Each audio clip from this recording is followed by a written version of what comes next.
नमस्कार. श्री स्वामी समर्थ सगळ्यांना. तर मैत्रिणींनो, आज खूप दिवसातनं व्हिडिओ मी घेऊन आलेले आहे. तर प्रिन्सेस कट ब्लाऊजचा हा व्हिडिओ आहे. घरात जरा आजार पण चालू होतं, त्यामुळे व्हिडिओज बनवायला वेळच मिळत नव्हता. तर खूप दिवसांनी आता मी हे जे ब्लाऊजचं कटिंग आहे तो व्हिडिओ मी घेऊन आलेले आहे. तर शेवटपर्यंत नक्की पहा. तर आता हे जे ब्लाऊज आहे मापाचं, ते मीच शिवलेलं आहे.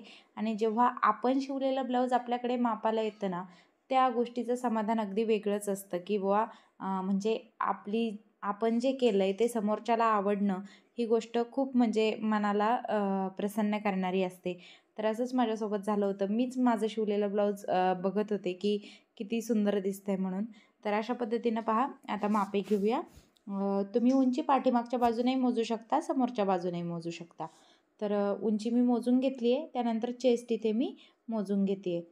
तर 17 ते 17.25 इंच इथे भरती आहे. तर 17चं डबल केलं तर 34 इंच होतं. पण परत एकदा व्यवस्थित साईज कन्फर्म करण्यासाठी आपण काय करूया, हुक साईडची जी बाजू असते, आपल्या ज्या बाजूने हुक असतात, तिथे काखेपासून हुकापर्यंत मोजून घ्यायचं आहे.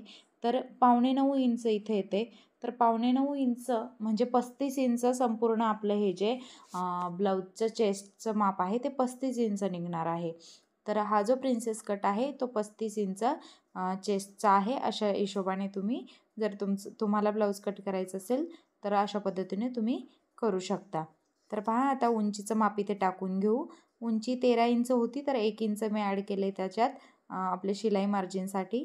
त्यानंतर समोर वगैरे डॉट देऊन घ्या, म्हणजे ही रेषा सरळ येईल अशी. अशा पद्धतीनं या बेसिक गोष्टी आहेत त्या आपण शिकून घ्यायच्या आहेत. त्यानंतर शोल्डर जे आहे ते 5.5 इंच मी इथे घेते आहे. आपण नॉट लावणार आहोत. गळा जास्त डीप नाही आहे, त्यामुळे शोल्डर मी 5.5 इंच घेतलं आहे. मुंढा मी 5.25 इंचाचा इथे घेते आहे, 5.25 इंच. त्यानंतर अशा पद्धतीनं ही रेषा सरळ आखून घ्यायची. आता ही जी आहे ती आपली चेस्ट लाईन आहे. चेस्ट लाईन चेस्टचं माप टाकूया 8.25 इंचावर. आणि शिलाई मार्जिन 1.5 ते 2 इंच तुम्ही कितीही घेऊ शकता. आता मुंढ्या खोली जी आहे ती 1.25 इंचावर आपल्याला इथे देऊन घ्यायची आहे. 1.5 इंचावर दिली तर थोडासा फुगा येऊ शकतो काखेत, म्हणून 1.25 इंचावरच मी देत आहे. त्यानंतर पोटाची जी फिटिंग असते, आपली कंबर फिटिंग म्हणतो आपण त्याला, ती अशा पद्धतीनं मोजून घ्यायची. तुम्ही संपूर्ण ब्लाऊज असं ओपन करून पण मोजू शकता. आणि ती तुमची जे काही आली असेल त्याचा 4था भाग करायचा आहे. म्हणजे आता असं जर बंद बाजूने तुम्ही मोजलं तर दुसरा भाग करायचा आहे. तर आणि इथे टाकून घ्यायचं आहे 1 इंच पुढे शिलाई मार्जिन आपलं पाठीमागच्या डार्टसाठी द्यायचं आहे, आणि पुढे शिलाई मार्जिन जेवढं वरती घेतलं आहे तेवढंच खाली घ्यायचं आहे. अशा पद्धतीनं पहा. आता त्यानंतर गळ्याचं मार्किंग करूया. तर गळा मी इथे मोजून घेते आहे ब्लाऊजच्या ह्याच्यावर. तर पाठीमागची जी रुंदी आहे गळ्याच्या पट्टीची ती मोजून घ्यायची, आणि त्यामध्ये 1.5 ते 1 इंच ॲड करायचा, आणि अशा पद्धतीनं गळ्याचं परफेक्ट माप आपल्याला इथे मिळून जाणार आहे. 2.25 इंचाचं गळा रुंदी इथे मी घेते आहे. गळा जास्त डीप नाही आहे आणि जास्त रुंदही नाही आहे, त्याच्यामुळे आपल्याला इथे गळा उतरण्याचा काहीही प्रॉब्लेम येणार नाही. अशा पद्धतीने पहा. आता हे पाठीमागचं आपलं ड्राफ्टिंग चालू आहे. टक्ससाठी मार्किंग करूया. 4.5 इंचावर टक्स घेतला आहे आडवा. उभा 4.5-5 इंचचा घेऊ शकता, फक्त गळ्याच्या खाली यायला हवा.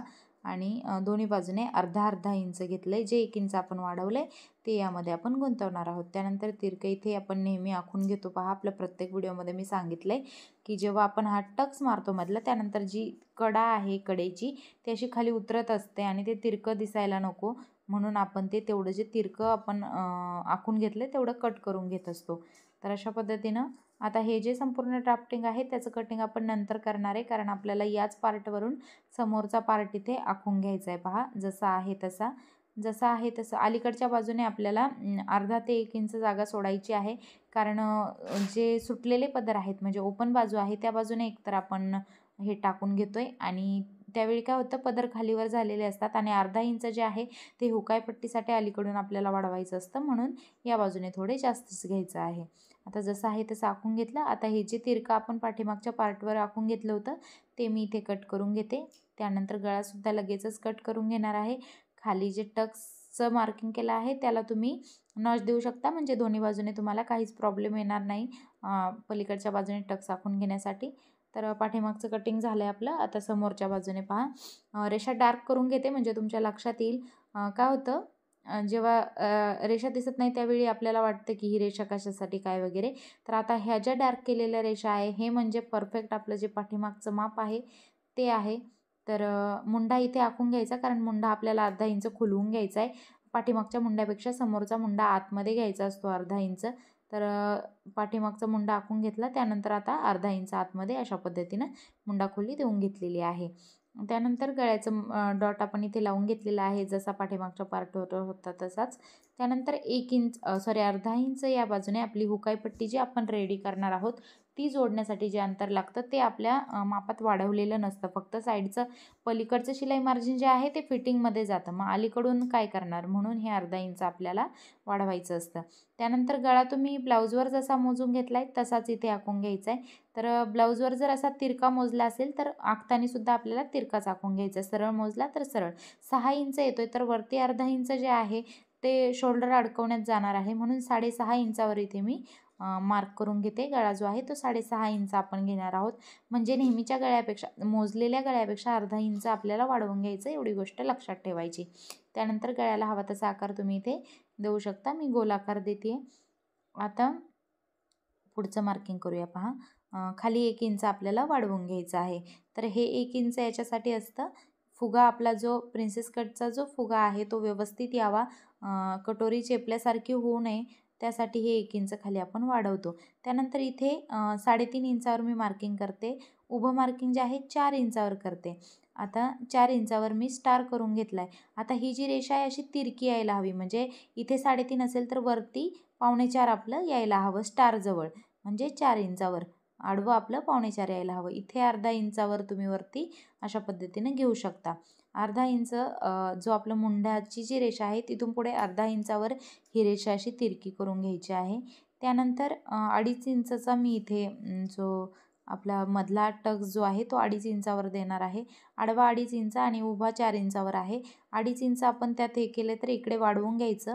1 इंच ऑलरेडी आपलं वाढलेलं आहे, कारण पाठीमागच्या डार्टसाठी आपण 1 इंच ऑलरेडी वाढवलेलं होतं, परंतु ते 1 इंच आपलं इथे जोडण्यात जाणार आहे, आपण जे जोडणार आहोत. आणि तुम्ही जर नवीन असाल तर बेसिकली थोडं जास्त अंतर ठेवणं तुम्ही प्रेफर करू शकता, कारण काय होतं जोडताना वगैरे कमी जास्त होऊ शकतं, म्हणून तो 1 इंच जो आहे तो जोडण्यासाठीच आहे असं आपण धरून चालायचं आहे. आणि अशा पद्धतीने दोन्ही बाजूने तिरका आखून घ्यायचं आहे, म्हणजे जी 1 इंच अंतर जे आपण वाढवलं आहे ते फक्त मध्येच वाढायला हवं, जिथे आपला टक्स येणार आहे तिथे. साईडनं नाही वाढवलं तरी पण चालतं. आणि जेव्हा आपण टक्स मारून घेणार आहोत त्यानंतर आपल्याला त्याला फिनिशिंग द्यायचीच असते. तर अशा पद्धतीनं पहा, आता हा जो समोरचा पार्ट आहे, मुंडा आतील मुंडा आपण इथे कट करून घेणार आहोत अगोदर अशा पद्धतीनं. आणि आता इथे टक्सच्या तिथे पहा असं कट करून घ्यायचे. कुणी कुणी वरतीसुद्धा इथे अर्धा इंच अंतर कट करून घेतात, आणि मग इथे नॉच द्यायला विसरू नका 4.5 इंचावर. आणि अर्धा इंच वरती हे केलं की अजून जास्त पफ येतो. तर जर हेवी चेस्ट असेल तर तुम्ही तसं करू शकता. आता तिरकं जे आहे जे आपलं माप आहे त्याच मापात येणार आहे, फक्त मध्ये आपलं अंतर वाढणार आहे. आता हुकाई पट्टीच्या बाहेरचं जे अंतर आहे ते आपण इथे कट करून घेऊया अशा पद्धतीनं. आता ही हुकाई पट्टी अर्धा इंच आणि आतील जे आहे ते आपलं परफेक्ट माप आहे. जिथे आपण 4 इंचावर स्टार दिला होता दोन्ही बाजूने तिथे नॉच लावून घ्यायचे, कारण बरोबर त्या नॉचवरतीच आपल्याला प्रिन्सेस कट आपला जुळवून घ्यायचा आहे, म्हणजे बरोबर आपला जो ब्लाऊजचा पफ आहे तो अगदी परफेक्ट येणार आहे. आता स्लीवचं कटिंग करून घेऊ. अगदी सोपी पद्धत आहे. जर तुमची मापाची बाही तुम्हाला व्यवस्थित बसते असं कस्टमरने सांगितलं असेल तर बरोबर त्याच मापावर आपल्याला बाहीचं कटिंग करायचे. तर त्यासाठी जास्त मापे घ्यावीच लागत नाही, अशी बाही ठेवून घ्यायची पहा. आणि इथे काखेत एक नॉच देऊन घ्यायचा आणि फिटिंगची एक लाईन देऊन घ्यायची, आणि जिथे बाही वरती शोल्डरपासून सुरू होते तिथे एक नॉच लावायचा, आणि वरती अर्धा इंचावर शिलाई मार्जिनसाठी एक नॉच लावायचा. आणि काखेतसुद्धा अर्धा इंच वरती शिलाई मार्जिनसाठी तुम्ही घ्यायचं आहे, परंतु बाही मला इथे थोडीशी खोलवूनच घ्यायची होती, म्हणून मी तिथे ते वाढवलेलं नाही, तुम्ही वाढवायचं आहे. आणि अशा पद्धतीनं पहा तिरका आखून घ्यायचं व्यवस्थित. आता आपलं बाहीचं 2च मिनटात कटिंग झालेलं आहे, अगदी 1 मिनटात, त्यामुळे तुम्हीसुद्धा अशा पद्धतीनं कटिंग करू शकता. मी नेहमी अशा पद्धतीनं कटिंग करते, मला कुठलाही आजपर्यंत ब्लाऊजला प्रॉब्लेम आलेला नाही. जास्त गोष्टी किचकट करण्यापेक्षा सोप्या पद्धतीनं तुम्ही अशा पद्धतीनं शिवू शकता. मत्सकट जो आहे तो अर्धा इंचावर असा द्यायचा असतो हलक्या हाताने आकार, आणि तो असा कट करून घ्यायचा आणि ती बाजू आपल्याला समोरच्या बाजूने जुळवायची असते. ओके, बाहीचं कटिंग आपल्या इथे झालेलं आहे. अगदी सोप्या पद्धतीने मी तुम्हाला सांगितलेलं आहे. आता पिसावर जे आहे ते डिझाईन आलेली आहे, तर डिझाईनप्रमाणे तुम्हाला आता पीस ॲडजस्ट करावा लागणार आहे. तर बाही जी आहे त्यांची फुल स्लीव्ज आहे, म्हणजे 3/4 आहे बाही. तर इथे डिझाईनमध्ये ती बसणार नाही तेवढ्या, म्हणून डिझाईन आपण कट करून घेणार आहे आणि वरतून अटॅच करणार आहे शिवताना. तर शिलाईचा जो व्हिडिओ आहे याच ब्लाऊजचा, तो सुद्धा मी संध्याकाळी अपलोड करणार आहे. तर चॅनलवरती यायला आणि बघायला विसरू नका, त्यासाठी चॅनलला सबस्क्राईब करून ठेवा. तर आता हाच जो ब्लाऊज आहे कशा पद्धतीने किती सुंदर तयार झाला ते तुम्हाला त्यामध्ये पाहायला मिळणार आहे. तर नक्कीच चॅनलला सबस्क्राईब करून ठेवा. व्हिडिओ आवडला असेल तर जाता जाता एक लाईक करायला अजिबात विसरू नका, कारण तुमचा एक लाईक आणखी पुढे 10 जणांपर्यंत, ज्यांना गरज आहे खरोखर, त्यांच्यापर्यंत माझा व्हिडिओ पोहोचेल आणि मलाही तुमचा सपोर्ट होईल. तर अगदी मेहनतीने मी व्हिडिओ बनवत असते, वेळात वेळ काढून. तर आणि माझ्या पद्धतीसुद्धा सोप्या आहेत आणि ब्लाऊज कधीच बिघडत नाही, कारण मी 10 वर्ष झाली ब्लाऊज शिवते, परंतु आजपर्यंत असं कधीच झालं नाही. हो, तुमचं ब्लाऊज फिटिंग होऊ शकतं किंवा तुम्हाला लूज पडू शकतं, या व्यतिरिक्त ब्लाऊजला कुठलाही प्रॉब्लेम होत नाही आणि फिटिंग जर तुम्ही व्यवस्थित केली तर मग नाहीच नाही, अगदी सुंदर ब्लाऊज बसतो. तर पहा, माझ्या टिप्स फॉलो करून पहा आणि अशा पद्धतीने शिवून पहा. येतोय का तुमचा ब्लाऊज परफेक्ट. त्यासाठी शिवण क्लास तुम्ही थोडासा जरी केलेला असेल आणि बेसिक माहिती तुम्हाला ब्लाऊजबद्दल असेल, तर तुम्ही लगेचच या गोष्टी फॉलो करून सुंदर ब्लाऊज शिवू शकता. परंतु जर तुमचा अजिबातच शिवण क्लास वगैरे झालेला नाही, तर फुल डिटेलमध्ये व्हिडिओसुद्धा मी बनवलेले आहेत आपल्या चॅनलवरती, तुम्ही जाऊन पाहू शकता. आणि आणखी तुम्हाला डिटेलिंगमध्ये व्हिडिओ हवे असतील तर तेही तुम्ही मला कॉमेंटमध्ये सांगू शकता. मी नक्कीच त्यावर व्हिडिओ बनवण्याचा प्रयत्न करणार आहे. पहा, तर व्हिडिओ शेवट पाहिल्याबद्दल खूप खूप धन्यवाद. चॅनलला लाईक, शेअर आणि सबस्क्राईब करायला अजिबात